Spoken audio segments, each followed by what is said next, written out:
سلام دوستای عزیز، به کانال من خوش اومدین. توی این ویدیو طرز تهیه گل کلم سوخاری، یک اسنک بسیار خوشمزه رو براتون آماده کردم. امیدوارم که خوشتون بیاد. مواد لازم: گل کلم 300 گرم، آرد سفید 1/2 پیمانه، آرد سوخاری 1/2 پیمانه، فلفل چیلی 1 قاشق چای خوری، پودر سیر نمکی 2 قاشق چای خوری، اورگانو خشک شده 1 قاشق چای خوری و تخم مرغ 2 عدد.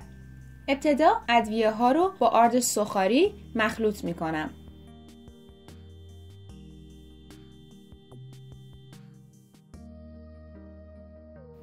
تخم مرغ ها رو هم داخل یک کاسه میشکنم و خوب هم میزنم تا بافتشون یک دست بشه.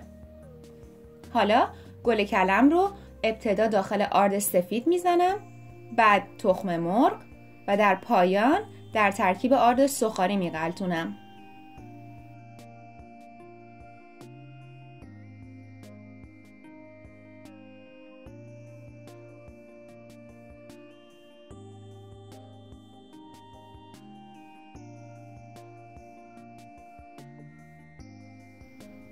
داخل یک قابلمه مقدار قابل توجهی که حدوداً 1/3 ظرفم میشه رو از روغن پر کردم و روی حرارت متوسط رو به بالا گذاشتم.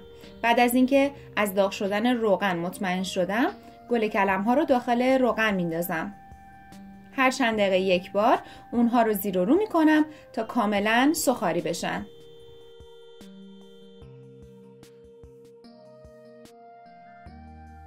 همونطور که ملاحظه میکنید اسنک خوشمزه ما آماده است.